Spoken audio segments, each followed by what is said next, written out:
పాకిస్తాన్లో అసలు ఏం జరిగింది కిరాణా హిల్స్లో ఇది పెద్ద చర్చ నడుస్తోంది. పాకిస్తాన్ కిరాణా హిల్స్లో ఏం జరిగింది, అక్కడి టాక్టికల్ న్యూక్లియర్ వార్ హెడ్స్ నిల్వలకు నష్టం వాటిల్లిందా, ఫలితంగా కిరాణా హిల్స్ నుంచి అణుధార్మికత వెలువడుతోంది. అమెరికాకు చెందిన ప్రత్యేక న్యూక్లియర్ ఎమర్జెన్సీ విమానం పాకిస్తాన్లో ల్యాండ్ అయినట్టు ఫ్లైట్ ట్రాకింగ్ డేటా వెల్లడి చేయడం, అణుధార్మికతను కొంతవరకు నియంత్రించగలిగే బోరాన్ నిల్వలతో ఈజిప్ట్కి చెందిన విమానం ఇస్లామాబాద్కి చేరిందనే వార్తలు వెలువెత్తడంతో ఇప్పుడు ఈ అంశం మీద మరింత ఉత్కంఠ నెలకొంది. పాకిస్తాన్ పంజాబ్ ప్రావిన్స్ పరిధిలో సర్గోదా జిల్లాలో కిరాణా హిల్స్ ఉన్నాయి. వీటి వైశాల్యం 68 చదరపు కిలోమీటర్లు కాగా 39 కిలోమీటర్ల వ్యాసార్థంలో పాకిస్తాన్ రక్షణ శాఖ తన స్థావరాలను ఏర్పాటు చేసుకుంది. ఈ కొండల్లో 10కి మించి సొరంగాలు నిర్మించిన పాక్ వాటిలో టాక్టికల్ చిన్నపాటి అణుదాడులు న్యూక్లియర్ వార్ హెడ్ నిల్వలను భద్రపరిచినట్టు వార్తలు వెలువడుతున్నాయి. స్ట్రాటజిక్ భారీ విధ్వంసం సృష్టించే అణుదాడులు న్యూక్లియర్ వార్ హెడ్లు నూర్ఖాన్ ఎయిర్ బేస్కి సమీపంలో ఉన్నట్టు అంతర్జాతీయ వార్తా సంస్థలు చెబుతున్నాయి. 80-89 మధ్యకాలంలో కిరాణా హిల్స్పై పాకిస్తాన్ టాక్టికల్ న్యూక్లియర్ పరీక్షలు నిర్వహించినట్టు 2023లో the bulletin of the atomic scientist నివేదిక వెల్లడించింది. ఇదే నివేదికలో వార్ హెడ్ల నిల్వల ప్రస్తావన ఉండటం గమనార్హం. ఇక్కడ ఆయుధాల గ్రేడ్ ప్లూటోనియం ఉత్పత్తికి ఉపయోగించే 4 భారజల రియాక్టర్లు ఉన్నట్టు అప్పట్లో వార్తలు వచ్చినాయి. ఇటీవల ఆపరేషన్ సింధూర్ మీద వాయుసేన అధికారి ఏకే భారతి ప్రెస్ బ్రీఫింగ్లో భాగంగా విలేకరు కిరాణా హిల్స్ని టార్గెట్గా చేసుకున్నారు, అక్కడ రేడియేషన్ వెలువడుతోందంటూ సోషల్ మీడియాలో వార్తలు వస్తున్నాయని ప్రస్తావించారు. దానికి ఏకే భారతి సమాధానం ఇస్తూ మా టార్గెట్లో కిరాణా హిల్స్ లేవు, అక్కడ పాకిస్తాన్ అణ్వాయుధాలు ఉన్నట్టు సమాచారం చెప్పినందుకు ధన్యవాదాలను వ్యాఖ్యానించారు. ఆ తర్వాత రేడియేషన్ లీకేజీ మీద అంతటా చర్చ మొదలైంది. ఎకనామిక్ టైమ్స్తో పాటు పలు అంతర్జాతీయ వార్తా సంస్థలు కూడా ఇదే కోణంలో వార్తలను ప్రచురించాయి.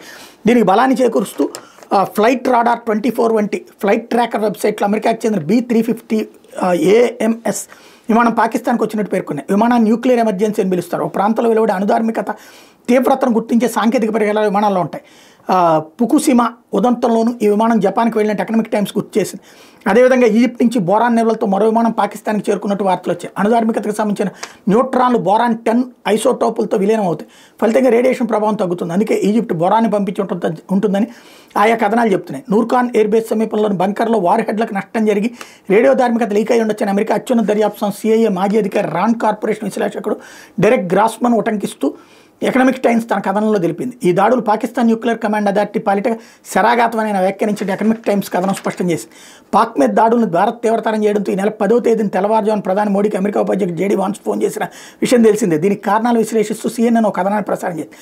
అత్యంత కీలకమైన హెచ్చరికలు ఇంటెలిజెన్స్ వర్గాలు వైట్ హౌస్కి అందజేసినట్టు ఆ వెంటనే అధ్యక్షుడు ట్రంప్ వాన్స్ విదేశాంగ మంత్రి మార్క్ రూబియో భేటీ అయ్యి భారత్ పాక్ ఉద్రిక్తలను తక్షణమే నిలువరించాల్సిన అవసరం ఉందని భావించినట్టు వెల్లడైంది. ఈ మేరకు వైట్ హౌస్ తీసుకున్న నిర్ణయంతో వాన్స్ వెంటనే ప్రధాని మోడీకి ఫోన్ చేసినట్టు స్పష్టం చేసింది. ఆ ఇంటెలిజెన్స్ హెచ్చరికలు అణుధార్మికత లీకేజీకి సంబంధించినవి ఉంటాయని తాజా పరిణామాలను బట్టి తెలుస్తుంది. ఇదిలా ఉండగా భారత్ దాడులతో దారుణంగా దెబ్బతిన్న పాకిస్తాన్ ఈ నెల 10వ తేదీ మధ్యాహ్నం ఢిల్లీని లక్ష్యంగా చేసుకుని పతాక్షేపణని ప్రయోగించింది. దీన్ని భారత్ సరిహద్దులను కూల్చేసింది.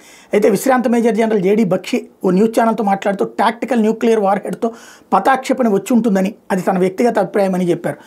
మరోవైపున పాకిస్తాన్ మిలిటరీకి అత్యంత కీలకమైన నూర్ఖాన్ ఎయిర్ బేస్ మీద వైమానిక దాడులు చేయాలన్న master plan air force chief Amarpreet సింగ్దే అని రక్షణ శాఖ వర్గాలు వెల్లడించాయి. ఎయిర్ బేస్ మీద దాడికి ప్రణాళిక రచించింది, అమలు చేసింది, చివరకు పైలట్ల ఎంపిక చేసింది ఆయనే అని తెలిపాయి. AP సింగ్కి జాతీయ భద్రతా సలహాదారు అజిత్ దోబాల్ మద్దతుగా నిలిచారని, ఆపరేషన్కి అనుమతి ఇచ్చారని పేర్కొన్నాయి. నూర్ఖాన్ ఎయిర్ బేస్ రావాల్సిందిలో ఉంది. దీనికి సమీపంలోని చక్లాలో పాక్ ఆర్మీ చీఫ్ ప్రధాన కార్యాలయం, న్యూక్లియర్ కమాండ్ కార్యాలయం ఉన్నాయి. ఈ నేపథ్యంలో నూర్ఖాన్ బేస్ మీద దాడి చేయడం ద్వారా తాము ఎక్కడైనా దాడి చేయగలదన్న గట్టి సందేశాన్ని పాకిస్తాన్కి పంపించాలని AP సింగ్ భావించారని రక్షణ వర్గాలు వివరించాయి.